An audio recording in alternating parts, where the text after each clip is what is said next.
Salut à toutes et à tous, je suis ravi de vous retrouver pour le neuvième épisode du podcast ML2, déjà le neuvième épisode. Alors après avoir accueilli Laurent Batles lors du premier volet du mois de juin et lors du huitième épisode, donc c'est un autre ancien grenoblois que nous avons le plaisir d'accueillir en tant qu'invité aujourd'hui. Mais avant de vous en dire un peu plus, je me permets de saluer mon collègue de la team ML2 qui va m'accompagner aujourd'hui. C'est Dorian Vemel. Comment est-ce que tu vas, Dorian? Salut Karel, écoute, tout va bien. Ravi de participer à cet épisode avec un bel invité. Très bel invité, justement, j'ai commencé à vous le teaser un peu en préambule. Je le disais, c'est un ancien grenoblois, mais qui est toujours gardien et qui vient de passer une saison complète à l'US Concarneau. Il est passé par Tours, Trélissac, Les Herbiers par le passé également. C'est Esteban Sales qui va passer une petite heure avec nous aujourd'hui, voire plus, qui nous fait le plaisir d'être là. Comment est-ce que ça va, Esteban? Ça va très bien, ça va très bien. En fin de vacances, donc il nous reste à peu près 2 semaines encore, enfin même pas une semaine, donc on profite bien des derniers jours pour repartir à fond dans la nouvelle saison qui va bientôt arriver. Bah, justement sur ton actu du moment, on imagine que c'était important de prendre du temps pour recharger les batteries après une saison, aussi particulière avec Concarneau. Ça a dû être, particulièrement fatigant. Oui, exactement. C'était surtout mentalement, ça a été une saison très très longue. Déjà d'une parce que jouer le maintien, c'est pas non plus anodin pour un premier, etc. Mais c'était surtout les conditions, quoi. On jouait tout le temps à l'extérieur, etc. Donc c'était ouais, sur la longueur, c'était très fatigant. Donc c'est pour ça les vacances ont fait beaucoup de bien. On imagine, on va pouvoir en parler, de toute manière plus longuement de Concarneau, parce que c'est un moment très important pour toi aussi dans ta carrière et puis c'est de l'actu chaude, tout simplement. Mais avant ça, il y a eu, quelques clubs, plusieurs clubs, et notamment tes premiers pas, à Tours. Comment est-ce que ça s'est passé un peu toi, ton début de carrière, professionnelle, de footballeur? Ou alors mon début de carrière de professionnel de footballeur, ça a été des hauts, des très hauts et des très bas. J'ai un parcours particulier parce que je signe pro en juin. Et en juin, je signe pro et je me retrouve à être titulaire pour le début du championnat en Ligue 2 début août. Donc voilà, après match particulier parce que je me fais expulser, je fais une sortie au milieu du terrain où je me trouve complètement et je prends un carton rouge. Donc voilà, après je reviens, je purge mon match, je reviens. Un bon match. Après, derrière, je fais deux mauvais matchs. Et après, le coach de l'époque me prend à part et me dit qu'il veut pas me griller. Donc, du coup, je vais passer remplaçant. Donc, oui, ça a été un peu un moment très, très compliqué. Un moment très compliqué, ouais. Que j'ai dû passer par là pour me forger un caractère, etc. Et puis voilà, hein. Ça, c'était en 2014, c'est ça? L'été Moi, 2014? 2011? exactement, Ouais. exactement. Ça a été vraiment entre guillemets, beaucoup de personnes à ce moment-là ne croyaient, enfin, pensaient que j'allais m'effondrer, etc. Donc, ça a été vraiment un chemin de croix hein, pour remonter là où j'étais tombé, parce que j'étais au fond du seau mentalement, physiquement, tout ça. Enfin, voilà, c'était vraiment très, très compliqué. J'ai l'habitude de dire que cette période, je la souhaiterais même pas à mon pire ennemi. J'ai l'habitude de dire ça. Donc ça a été après derrière, j'avais demandé au club de me prêter un peu pour reprendre goût au football en CFA du coup à Trélissac. Donc voilà, après derrière le club me prête en national aux Herbiers la première année, ça se passe pas, enfin ça se passe voilà, ça allait pas trop. La deuxième année, ça allait beaucoup mieux et après j'ai la chance et l'opportunité d'intégrer l'effectif de Grenoble qui monte en Ligue 2 en tant que gardien numéro 3. Et là, je rencontre mon, mon deuxième père spirituel, on va dire, qui est Arnaud Gentil, frère des gardiens de Grenoble, et qui m'a vraiment remis sur les bons rails, et puis il m'a fait bosser, que ce soit physiquement et mentalement, et le gardien de but, tout simplement le poste de gardien de but. Et tu as employé des mots très très forts sur cette période, sur tes débuts à Tours. Ah ouais. Et ça résume ce poste aussi exposé qu'est le gardien. On sait que voilà, les Mmh. attaquants, ils peuvent rater des buts. Ah ouais, mais ça Voilà, on oublie un peu plus facilement. C'est vrai que quand tu commences dans la peau d'un numéro un et que malheureusement au début ça se passe pas très bien, c'est le gardien, il est tout de suite pointé du doigt et forcément ça peut être compliqué. C'est des mots forts. On se rend pas forcément compte de l'extérieur de l'intensité mentale de ce poste et de ses bien particularités. sûr. Bien sûr, non, mais ça c'est clair, sachant que moi toute ma formation, tout s'est toujours très bien déroulé, j'ai toujours joué, toujours été titulaire et cetera en jeune. Bah, j'ai fait le son tout simplement le cursus, voilà, les contrats de jeunes et cetera, le cursus entre guillemets «normal» pour arriver à signer pro et après c'est ce qui s'est passé et simplement en fait, ben, je pense que j'étais pas armé mentalement pour assumer, toute cette pression. En tout cas, moi, personnellement, je parlais de moi, hein. Mais j'étais pas à cet âge-là, j'étais pas armé mentalement, tout simplement et c'est là où j'ai failli. Voilà, c'est là où j'ai failli et il a fallu quelques années tout simplement pour se remettre à l'endroit, me blinder mentalement et puis voilà et puis pour être tout simplement un bon gardien. Enfin, un gardien qui fait des arrêts et qui est décisif. Tu parlais un peu d'Arnaud, Gentil à Grenoble, voilà, que les suiveurs du GF38 connaissent bien. À Tours, Ouais. j'ai vu dans une interview que tu avais donnée aussi au Dauphiné Libéré, que tu avais parlé d'André Biancarelli qui Ah, était très exactement. important pour toi. Ouais. Il a été important dans ces périodes un peu plus compliquées aussi? Tout à fait. En fait, André Biancarelli, ça a été quelqu'un qui m'a forgé, comment dire? Qui m'a forgé en tant qu'homme parce que je suis arrivé là-bas, j'avais 16 ans à Tours, donc je l'ai au centre de formation, en pro et cetera. C'est lui à l'époque même qui, quand il a vu que mentalement, ben ça allait pas, il m'avait dit: ben «C'est de voir un préparateur mental», tout ça, donc oui, non, c'est Dédé Biancarelli, c'est quelqu'un, voilà, j'ai l'habitude de parler à l'heure actuelle des 2 entraîneurs de gardien qui m'ont marqué le plus, qui me marqueront le plus dans ma vie. C'est, André Biancarelli dans un premier temps et après Arnaud Gentil derrière. Ça, c'est vrai que et bizarrement, en plus, ce sont des hommes qui se ressemblent, ne se connaissent pas plus que ça, mais se ressemblent énormément. Donc du coup, voilà, mais c'est vrai que ça a été 2 personnages très importants pour moi, ouais.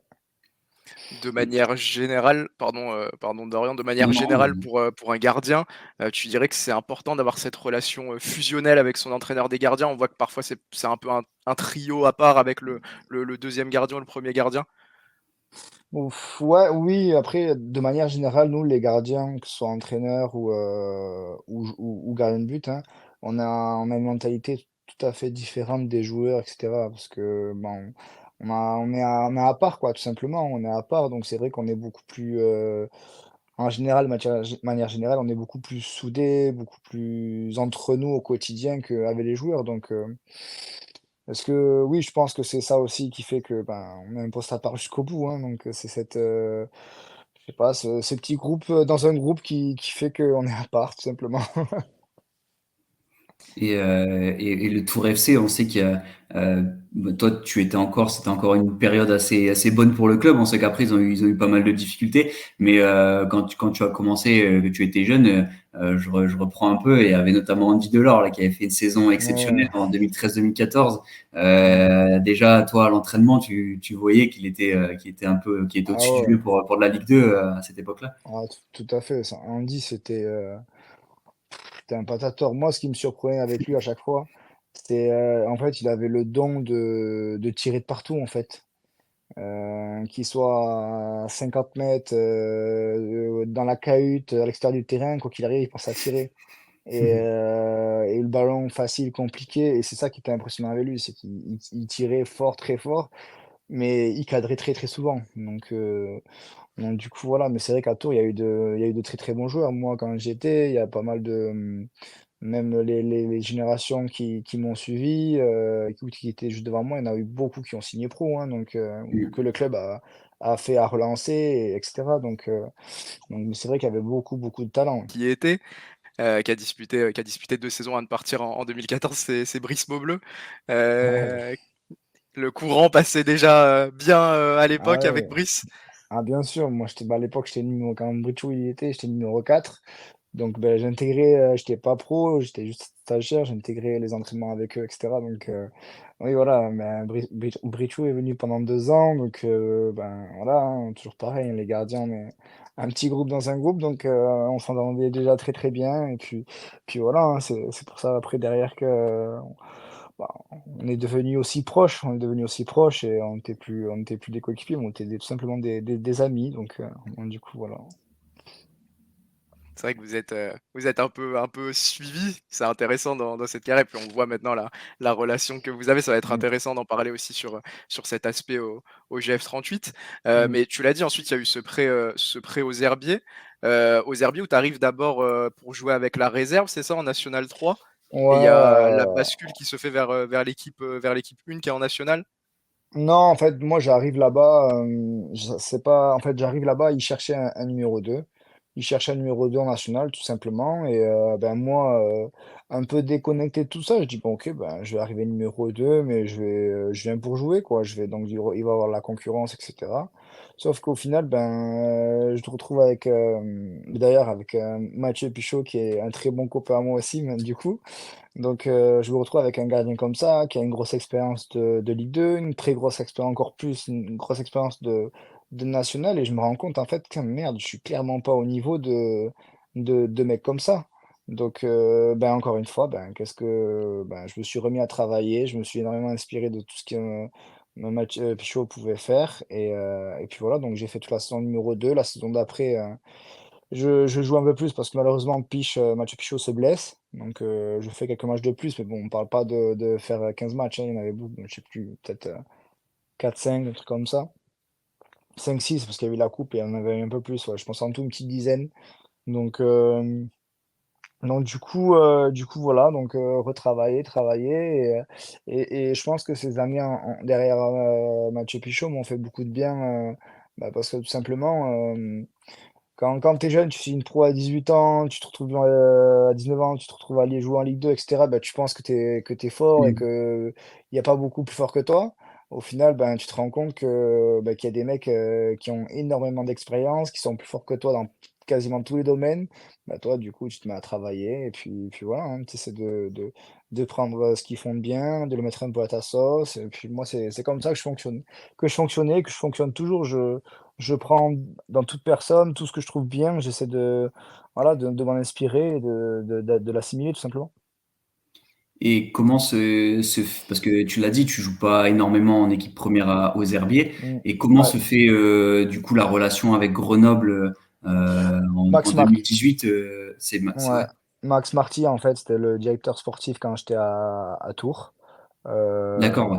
À Tours, moi, les herbiers, parce qu'on descendait en CFA, me disent, bah, tout simplement que, ben, ils vont pas me garder parce que, ben, j'ai un salaire assez conséquent et tout ça, donc ils vont tout remodifier. Donc moi, ben, sans club et ne voulant pas aller non plus en CFA parce que bon, ça faisait quand même je descendais de Ligue 2 à national, je me revoyais pas encore descendre de niveau donc voilà et tout simplement, ben, des contacts ont été pris avec Max Party et ils m'ont fait venir à l'essai.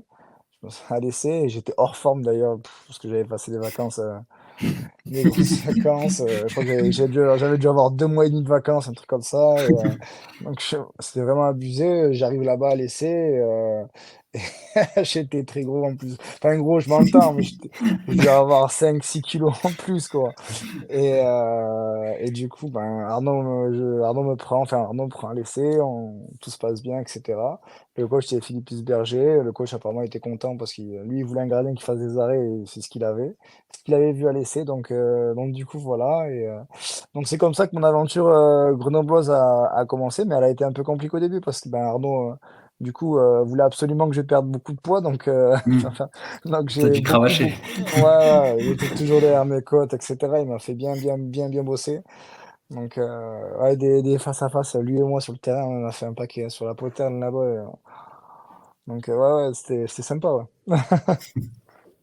Surtout qu'à l'époque, quand tu arrives, il y a bon, Brice Maubleu, forcément, qui est numéro Ouais, 1 indiscutable. Il y a Papa Demba Camara aussi, qui est en tant que second exactement. gardien, qui vient de signer à Valenciennes. Donc, voilà, Ouais. t'as quand même des échelons à grimper un peu dans la Ah oui. hiérarchie pour te rapprocher de l'équipe pro. Ah non, mais c'est clair, c'est clair. La première année, elle était, même, en réserve. Je faisais pas de très bons matchs. J'étais encore dans un mood où ben voilà, ça allait pas trop, etc. Et Arnaud, voilà, Arnaud est rentré en scène et a fait un travail de dingue avec moi, que ce soit mentalement, pour me gérer mon énervement que j'avais au quotidien, pour pas parce que je suis quelqu'un à l'époque qui était très, très, impulsif. Donc gérer ces séances-là, donc on a beaucoup travaillé. La saison d'après, du coup, ça a été beaucoup mieux. J'ai fait des gros matchs en réserve, il y avait quasiment plus trop de différence entre Brice, Pape et moi parce que la première année, oui, il y avait une grosse différence entre les 3 quoi. Il y avait les 2 et moi j'avais plusieurs crans en dessous donc voilà, encore une fois, ben, qu'est-ce que j'ai fait? J'ai pris les 2 même si les 2 étaient beaucoup plus grands de taille, par rapport à moi, mais voilà, j'ai pris tout ce que je pouvais apprendre, travailler et puis voilà, hein, donc de toute façon, moi, mon parcours, c'est ça, je suis quelqu'un je suis pas naturellement doué, mais là où je suis très fort, je pense, c'est que mentalement, je suis quelqu'un qui travaille et je me retrouve dans ça, quoi. Si j'ai besoin de ça, je suis quelqu'un qui doit travailler pour être bon le week-end, donc et progresser, mais par contre, là où je suis fort, c'est dans le travail, ouais. Et justement, je rebondis Karel, c'est intéressant parce que quand tu t'entraînes à fond comme ça la semaine, et on sait que le poste de gardien c'est hyper particulier parce que la hiérarchie elle se bouscule pas. Mmh. Autant les joueurs de champ, bon, t'as quelques joueurs qui sont dessus du lot, qui savent plus ou moins qui seront titulaires à peu près tous les week-ends, mais sinon on sait que ça peut une semaine d'entraînement réussie ou ratée, ça peut jouer sur la place de l'un ou de l'autre. On sait que Bien gardien sûr. c'est pas vraiment vrai parce qu'il faut de la Ah ouais. continuité. Et comment mentalement t'arrives bah, te faire mal à fond à l'entraînement la semaine en sachant que le week-end tu vas normalement pas jouer, voilà, sauf fait de jeu. Mmh. Tu sais que tu es appelé à rester sur le banc. Comment mentalement Ben, on réussit bien à sûr. franchir ça? Après, à ce moment-là encore, je jouais avec la réserve. Je jouais avec la réserve Mm. et je pouvais pas. Je voyais qu'il y avait une différence entre eux et moi, que ce soit dans les jeux. Je te coupe, mais la réserve, Ouais, c'est en R1, c'est ça? ouais, ouais, Ou en R1, N3? R1, R1. R1, R1. Ouais. Et je voyais il y avait une différence dans les jeux, sur les frappes, tout ça, qui faisait plus d'arrêts que moi, etc.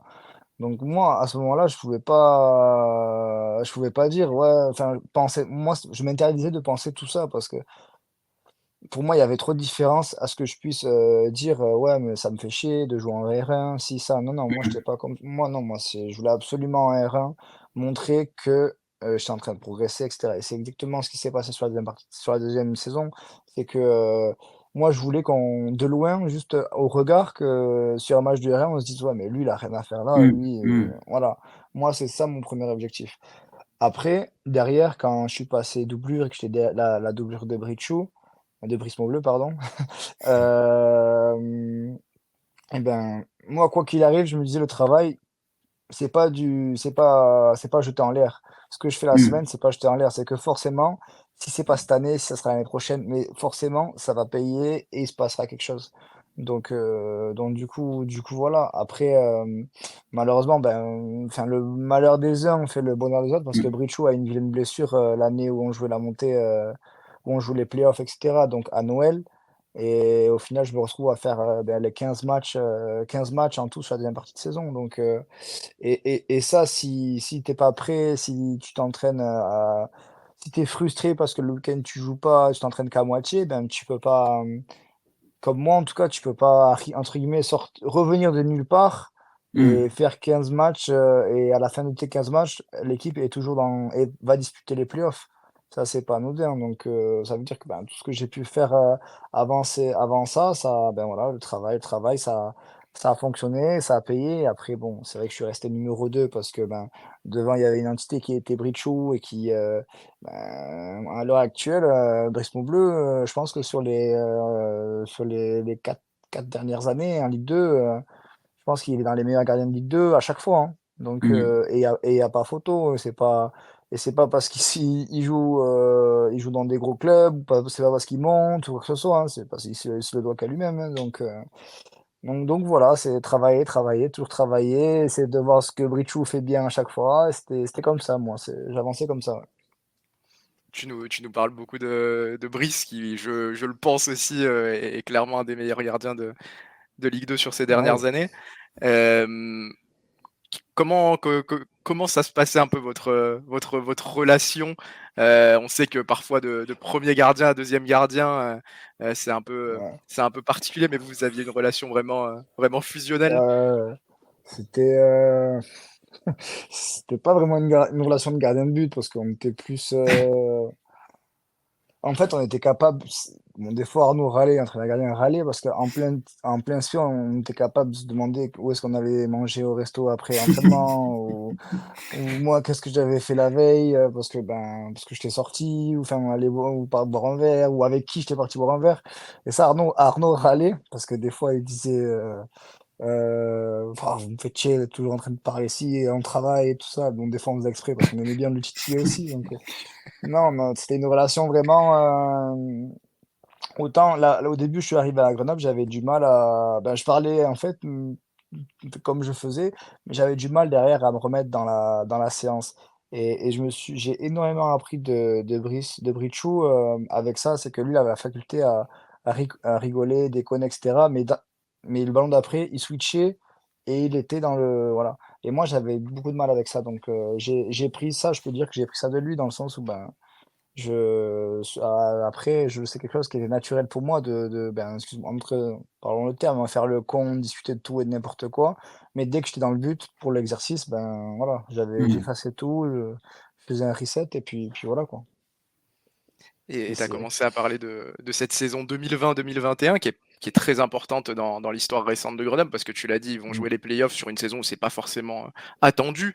Grenoble ouais, qui cherche à ce moment-là à se reconstruire en Ligue 2, à se stabiliser et tu joues 14 matchs très importants, mmh, avec, 5 clean sheets et cetera sur une deuxième partie de saison où Grenoble va chercher un peu ses victoires à l'arraché pour protéger sa 4e place.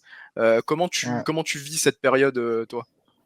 Moi, c'était une période aussi à l'heure actuelle, c'est une période très, très importante dans ma carrière parce que ça a été, voilà, ça a été entre guillemets «mes premiers matchs» en Ligue 2 en tant que, titulaire parce que Brice, s'était blessé. Mais en mes premiers matchs, quand je dis ça, mes premiers matchs, parce que, j'étais un nouveau gardien, j'estime que j'étais j'avais une nouvelle tête.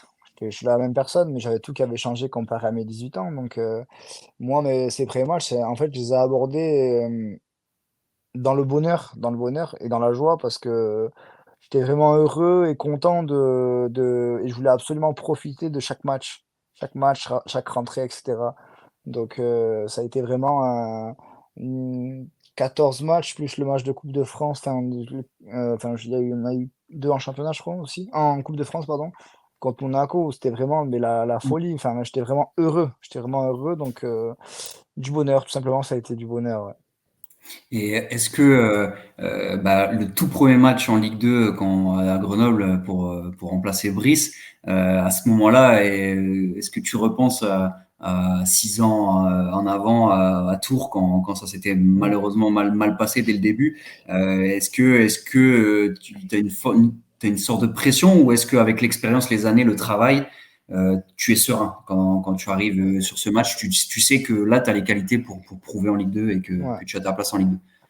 À Grenoble à Grenoble, quand j'ai commencé à faire mes matchs en 2 championnats et 2 coupes, à chaque fois c'était: «Je ne veux surtout pas, hem, je ne veux surtout pas ne pas profiter et me mettre la pression ou quoi que ce soit. Mmh. Je voulais juste rentrer sur la pelouse et me faire plaisir. C'est tout, c'est Mmh. vraiment c'était ma seule pensée que j'avais, c'était ça, prendre du plaisir, voilà. C'était et surtout ne pas me mettre de mauvaises, pressions ou de mauvaises pensées en tête et cetera. Je voulais uniquement me faire plaisir Mmh. et je pense que ça s'est vu du coup sur ces matchs-là, quoi. Ouais, et ça c'est aussi, voilà, l'expérience et ton parcours qui t'ont amené ça, en fait, Voilà, finalement. Ouais. exactement, exactement, parce que bon, au final, on se dit, ça reste que du foot, même si c'est notre métier, ça Mmh reste que du mh. foot, il y a des choses bien plus graves. Et c'est pas, il y a pire dans la vie, il y a pire, on peut se tromper, ça fait partie du poste. Mais voilà, comme tu dis, c'est vraiment de par mon expérience de carrière et de vie aussi qui a fait que j'ai énormément mûri dans ma tête et je vois les choses différemment. Est-ce qu'à ce moment-là, le contexte, grenoblois qui est un voilà, en termes d'ambiance et cetera, qui qui est pas détendu parce qu'il y a des objectifs à aller chercher, mais Mm. qui est quand même particulier. Voilà, tu le connais au vu du nombre de saisons où tu es resté à Grenoble, t'aide aussi à mieux appréhender cette phase retour avec un peu moins de pression. Oui, oui, exactement. Après, à ce moment-là aussi, on avait un groupe de qualité, on avait un groupe de copains, hein. Franchement, cette Ouais, année-là, c'est ça. c'était vraiment un groupe de vrais copains avec des mecs d'énormément de qualité. Donc, c'était beaucoup plus simple. C'était beaucoup plus simple. On se disait les choses, mais c'était jamais.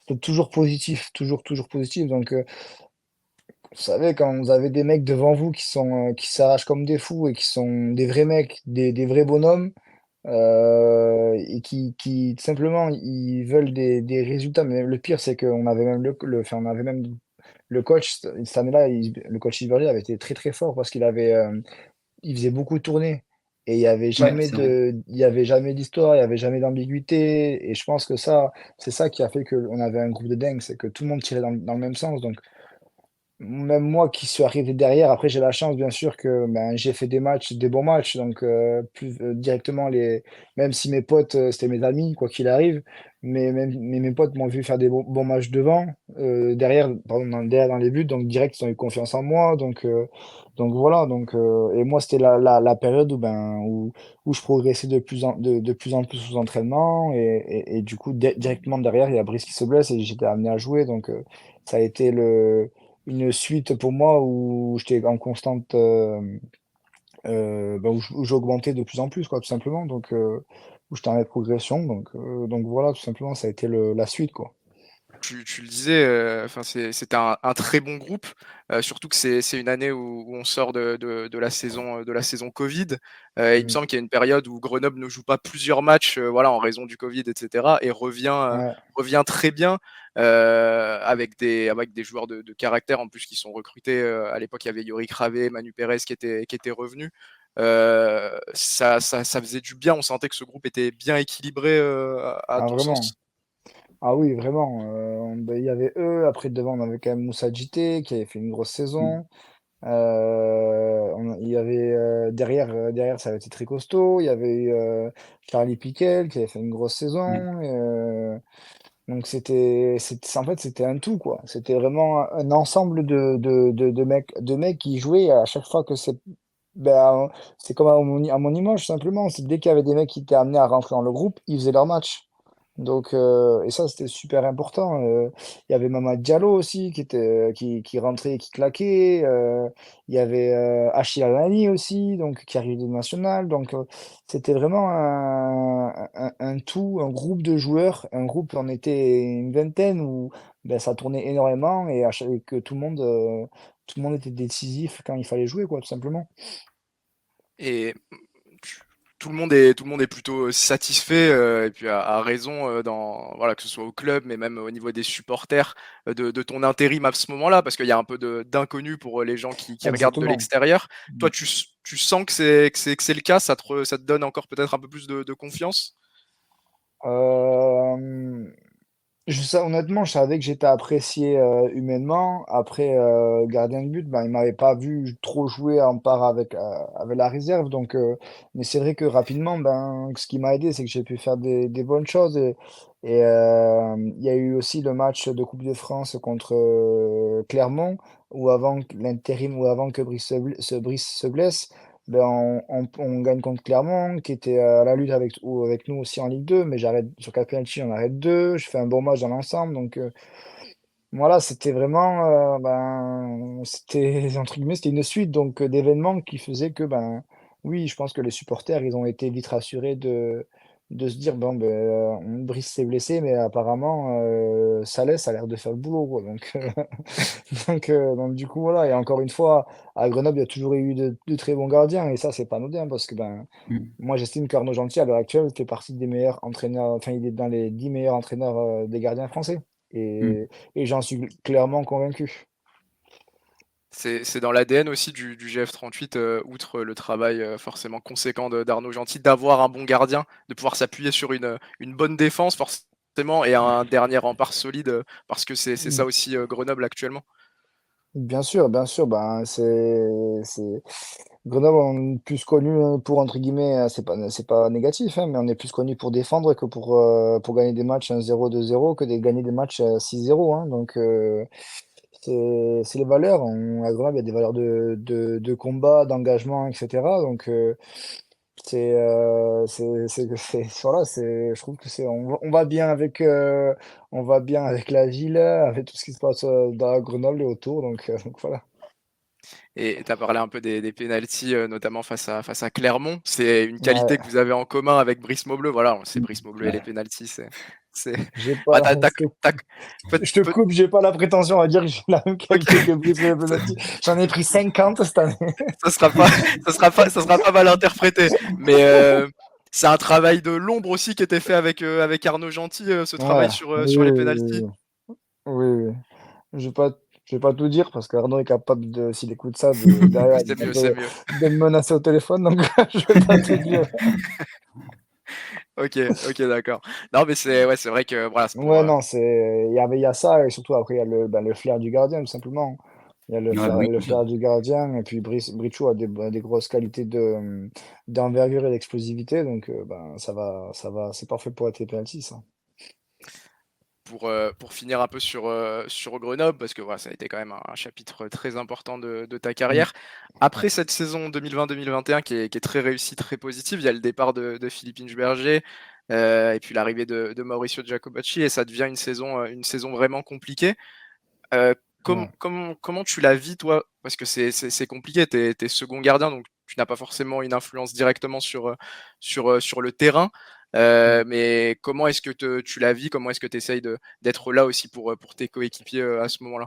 Bah, là, c'était compliqué, parce que là, j'étais plutôt dans un rôle entre guillemets de mais les résultats ne suivaient pas, donc d'accompagnement dans le sens où, ben, essayer de garder les mecs le plus motivés possible, essayer de les rendre fous aux entraînements pour essayer de mettre Mmh. de la joie, des trucs comme ça. Parce que, voilà, comme tu disais, c'était une période qui était un peu compliquée. On repartait sur un nouveau cycle, on sortait des saisons avec Philippe, le management était totalement différent, donc ça a été, ça a été compliqué, ça a été très compliqué, ça c'est sûr. Mais voilà, moi mon poste en doublure, parce que je suis quand même un mec de vestiaire, donc l'objectif c'était ben, rester soudé sur tout ça, et si je vois qu'il y avait des mecs qui baissaient la tête ou qui étaient déçus parce qu'ils jouaient pas ou comme ça, parce que forcément quand on est en bas du classement et quand on joue pas, ben, on fait encore plus la tête que si on est en haut du classement, hein. C'est normal, hein. Donc les semaines sont plus longues, les journées sont plus longues, donc et le championnat est encore plus long. Il y a Donc moi, peut-être mon objectif, il y a peut-être aussi moins d'échanges avec l'entraîneur. Si, comme tu dis, c'était pas les mêmes méthodes, je pense, entre exactement, surtout, Philippe c'est ça. et Maurizio. Ouais, ouais, il y avait énormément de différences entre les deux. Donc bah voilà, moi, mon objectif, c'était surtout de garder tout le monde le plus possible focus, essayer d'accompagner le mieux mon Bricho, et puis voilà, tout simplement, hein. Après, on peut pas faire grand-chose sur Mmh. des saisons où c'est un peu très compliqué comme ça. C'est accompagner le mieux possible le gardien, mettre le plus possible la pression pour que lui, il s'endorme pas et qu'il soit décisif. Et après, faire pareil avec les attaquants, les joueurs, et puis voilà, quoi. Au final, le maintien, quand même est acquis avec l'arrivée Mm. de Vincent Aignan sur la seconde partie de saison, et puis un recrutement qui fait du bien aussi au mercato hivernal. Et puis sur la saison 2022-2023, Brice Maubleu va tenir sa place sur l'ensemble de la saison en Ligue 2, mais tu vas avoir quand même cette épopée, en Coupe de France, où en plus tu prends très, très peu de Ouais. buts, avec, voilà, en point d'orgue ce match au Groupama Stadium face à l'OL, où ouais, tu réalises quand même une belle performance. J'y étais pour le coup dans le stade. Comment tu vis un peu toi cette épopée? Il y a eu beaucoup d'équipes qui étaient, hiérarchiquement inférieures avant, mais il fallait, quand même Ouais. garder la cage inviolée, parce que c'était des scores, Mmh. pardon, assez courts au final. Ouais, bien sûr, on a eu des matchs assez compliqués, hein, parce que là, de souvenir, ben, je vais penser à Villefranche, où on marque le deuxième but assez tard, et surtout celui où on a joué à Plabennec, où c'était Mmh. Plabennec et surtout Vierzon. Les deux là-bas, c'était Plabennec, le terrain il était exécrable. Les mecs nous avaient dit que normalement ils le préservaient pour les week-ends, mais contre nous, ils avaient fait exprès de s'entraîner dessus pour que ce soit Oui. le plus dégueulasse possible.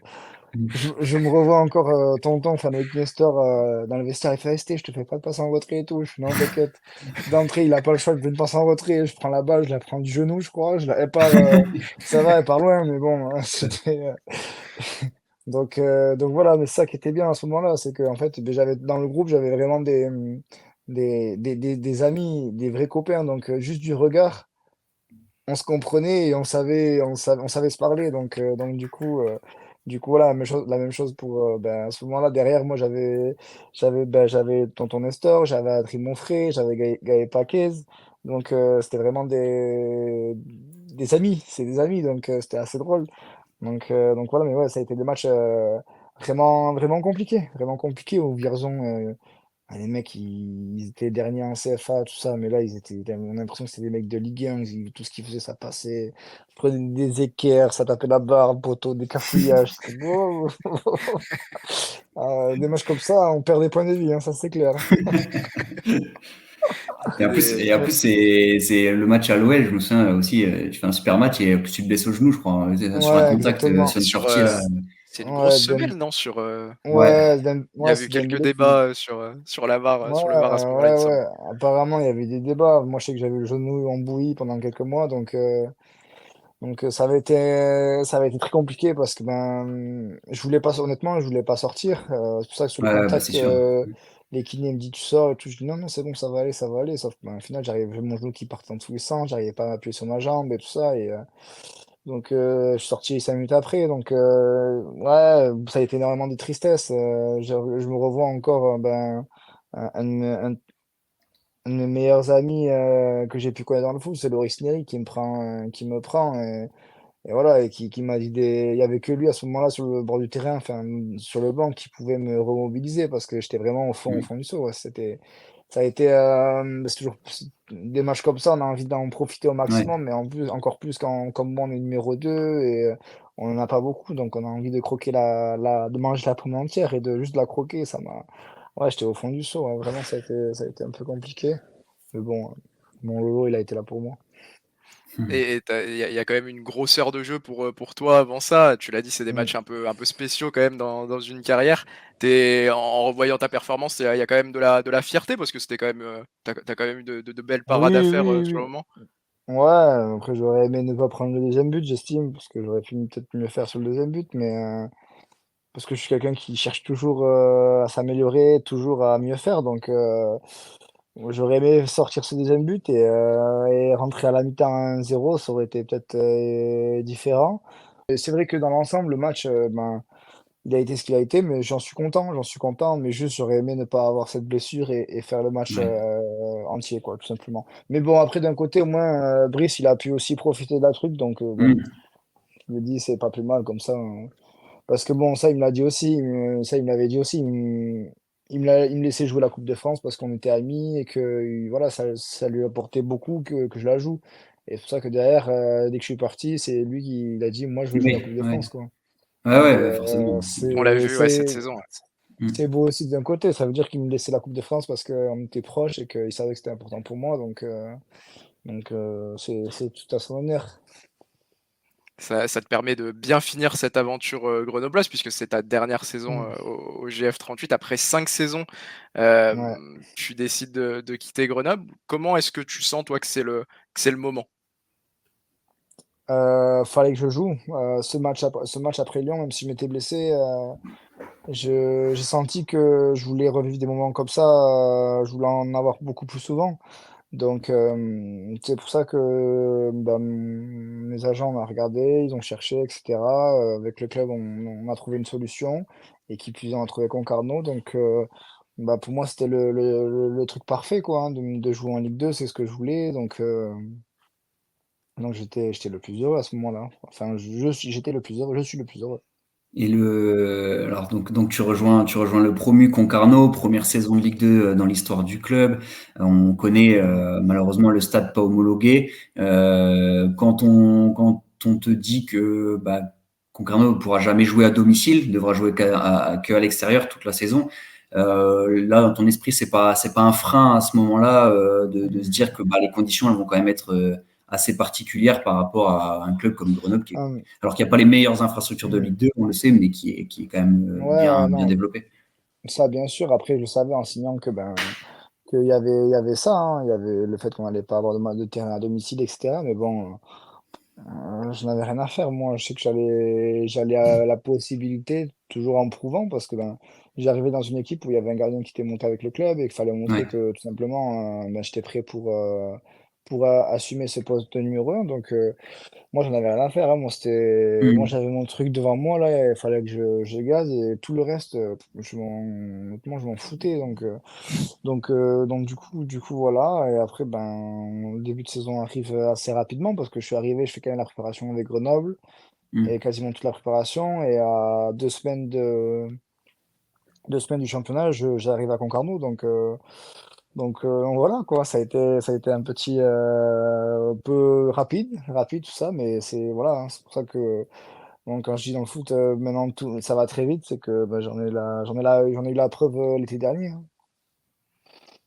T'avais connu les minibus de Grenoble, on va dire, pour te forger Ouais. un peu avant Ah, des terrains d'entraînement au franchement, stade. j'en ai fait des bornes en minibus, en bus, moi. Je, je pense que genre, je vais être le joueur, là, il y a le plus de kilomètres en minibus et en bus, moi, depuis quelques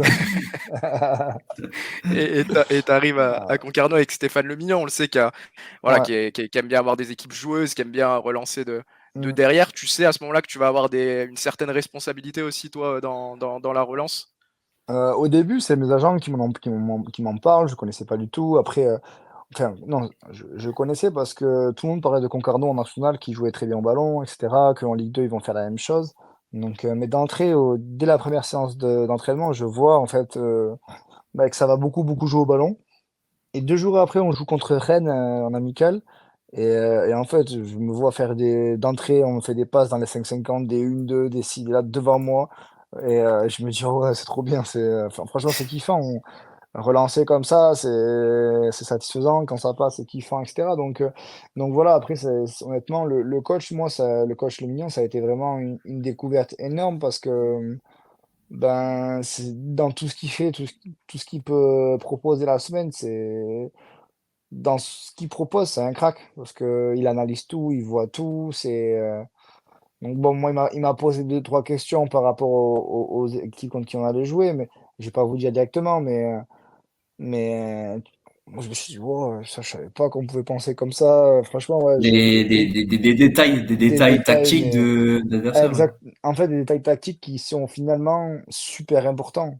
Donc, Mm. parce que voilà, ce coach ne laisse rien au hasard et franchement, ça a été une découverte de dingue. Franchement, un coach incroyable, incroyable. Ouais.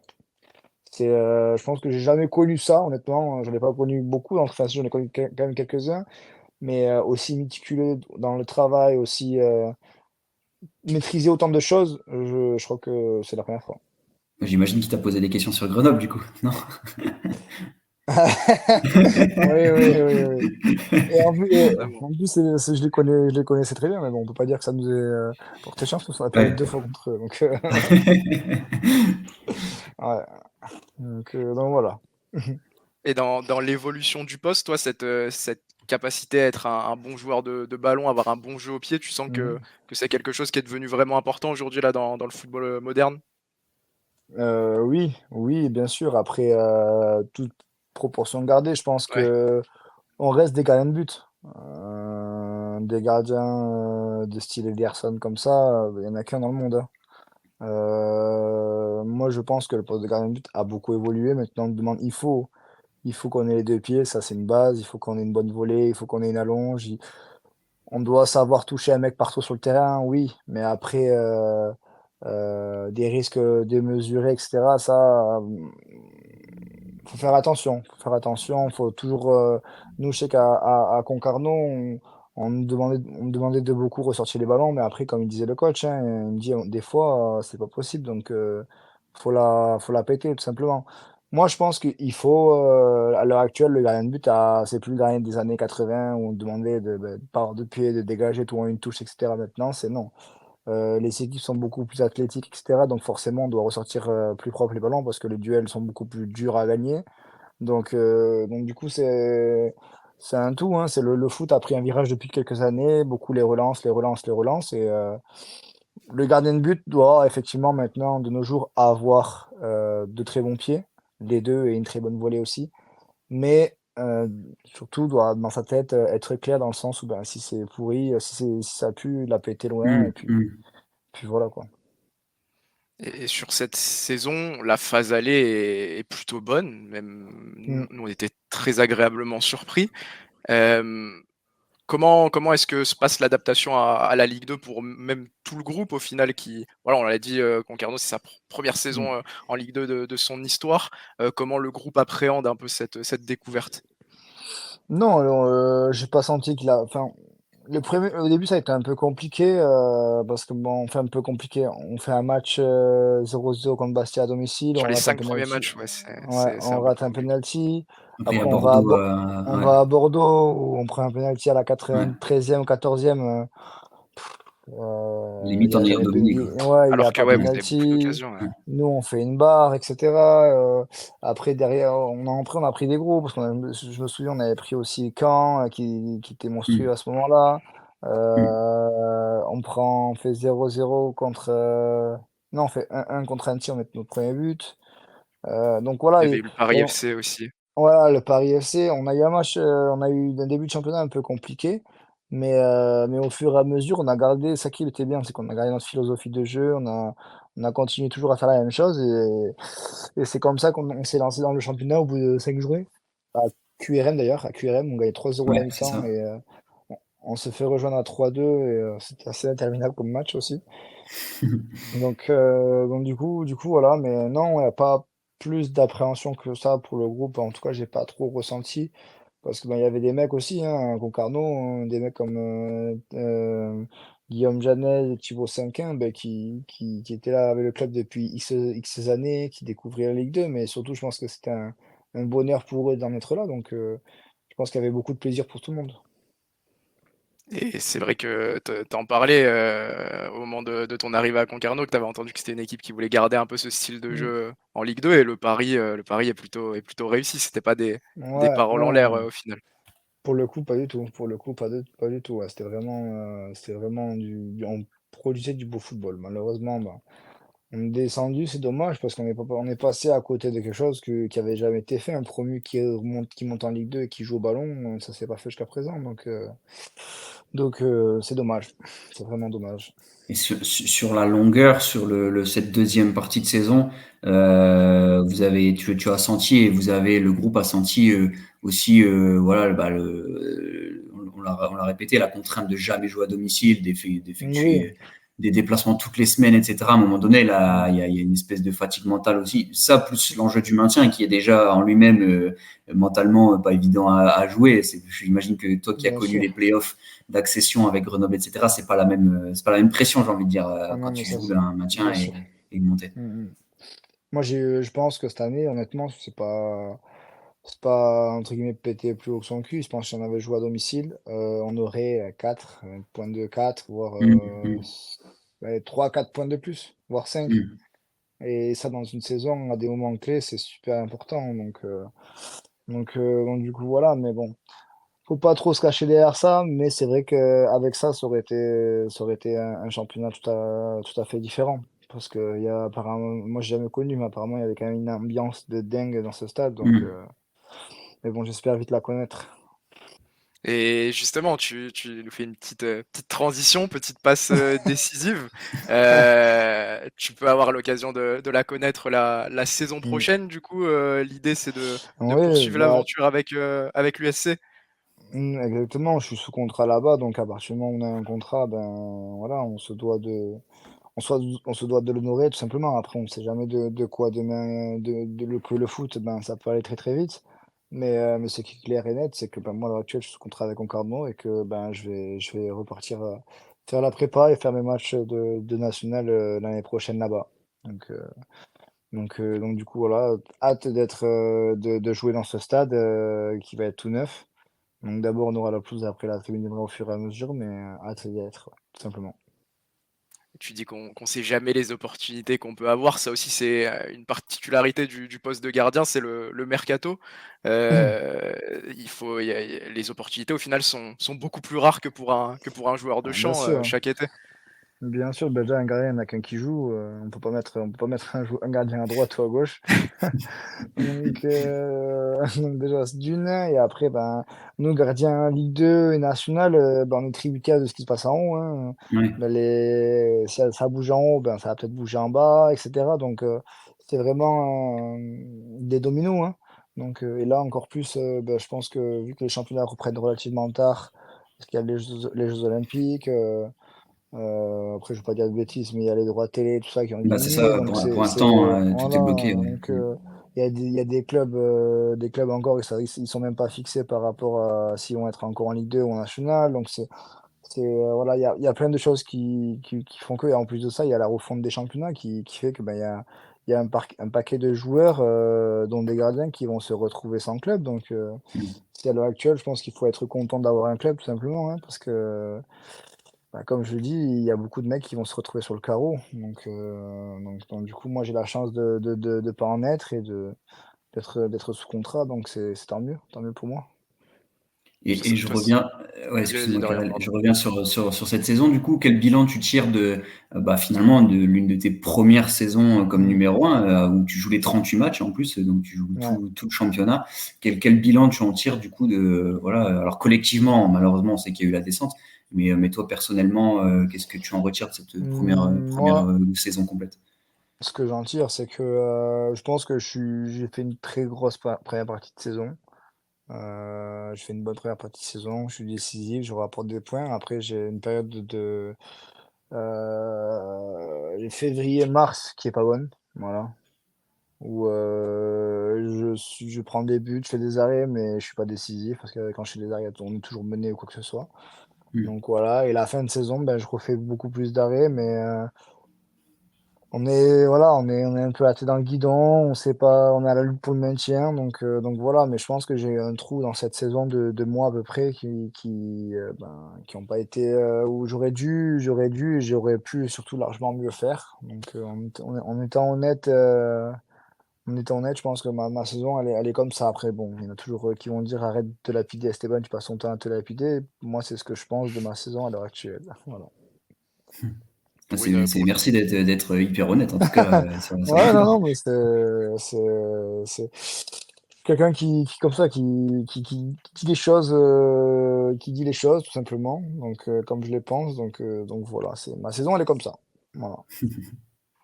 pour une première saison en tant que numéro un au final, donc l'apprentissage Oui, aussi oui. est Non, de mise. exactement, exactement. Ça, c'est sûr aussi que voilà, il y a c'est totalement différent d'être numéro 2 à être numéro un, enchaîner les matchs en tant que numéro 2 ou enchaîner les matchs en tant que numéro un, hein.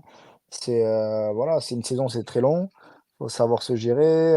Ben, il y a des matchs où c'est un peu compliqué parce qu'on est blessé, on a un peu mal par-ci, Hmm. par-là. Et Hmm.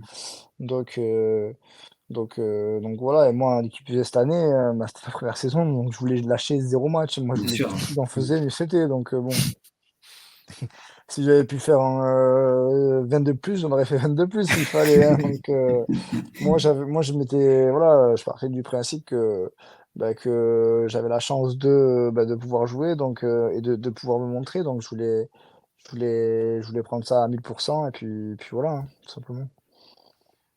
L'objectif maintenant, c'est d'aller chercher cette deuxième saison, consécutive en tant que numéro Bien un sûr, oui. et essayer de faire remonter, Concarneau le plus rapidement possible Oui. aussi? Exactement. Comme l'objectif, c'est ben, on est des professionnels. Et quand on est professionnel, on veut jouer là au plus haut niveau. Donc moi, l'objectif, c'est de retourner en Ligue 2. Ça, je vais pas mentir, c'est une vérité. C'est retourner en Ligue 2, jouer en Ligue 2. Et si encore plus, ça peut être possible avec Concarneau, ben, c'est encore mieux. Parce que je me suis vraiment attaché à ce club. C'est un club qui est très, très, très familial, qui est très bien géré, avec de très, très bonnes personnes dans le club et autour du club. Donc, c'est des clubs comme ça mérite d'être, au plus haut niveau, tout simplement. Même si ça va être compliqué quand on voit maintenant les équipes Ouais, qu'il peut avoir en national. Ben voilà, c'est une 2e Ligue 2, hein, entre guillemets, c'est hein, clair, le club j'allais le est dire. y a pas photo avec ça, donc bon. Il y aura quand même, ouais, de la compétition. Toi, c'est quelque Exact. chose aussi qui te stimule malgré le retour en national de retrouver, Bien sûr. des Ah grosses oui, écuries quand même? moi jouer. Moi, ce qui me stimule, c'est jouer. Voilà. Tout simplement, c'est jouer en Ligue 2, en Ligue nationale, ben, quoi qu'il arrive, je joue, je me montre et puis voilà, moi de faire le mieux possible, pour prétendre à revenir en Ligue 2 le plus rapidement possible, que ce soit avec le club ou avec un autre club dans quelques années, j'en sais rien, donc du coup, voilà, c'est ça qui me stimule. Très bien, très bien. Bah, je pense qu'on a été plutôt complet. OK. Il y a une question qu'on a l'habitude de poser pour conclure, même si on a parlé Ouais, un peu de tes objectifs et que ça va sûrement se ressembler. Mais qu'est-ce qu'on peut souhaiter à Esteban Sales dans un futur, proche, dans un futur un peu plus lointain, à la fin de la saison alors, prochaine? à l'heure actuelle, on est le combien? Là, on est le 19 juin. À 19 l'heure actuelle, juin. le 19 juin, là, à 15h07, d'être dans les gardiens nominés du national la saison prochaine. Voilà, des OK. meilleurs gardiens nominés. Et puis on verra. Et on s'appelle l'été prochain pour savoir, Allez, si j'ai tenu la promesse ou pas. Ça marche. avec plaisir. On refait un point dans 1 an On et fera ça. on te souhaite que l'objectif soit rempli d'ici là parce que ça sera témoin C'est d'une bonne saison pour toi et puis pour Concarneau, finalement. exactement, C'est clair. exactement. Comme ça allie les deux, les objectifs personnels et les objectifs collectifs. Donc c'est parfait. Ça serait parfait. Bah, écoute, Donc voilà. Esteban, merci beaucoup d'avoir été avec nous, c'était passionnant. On n'avait pas eu Bah, de gardien jusqu'ici, donc Ouais, c'était premier un très gardien. intéressant. d'accord, OK. Bon, bah, tant mieux. Alors si je suis le premier gardien, c'est top, c'est top. Si vous avez apprécié, encore mieux. Donc merci beaucoup et puis, Bah, bah, voilà, l'échange était passionnant et au plaisir ouais, de te vraiment, revoir, toi et puis Concarneau, très rapidement en Ligue 2 avec nous.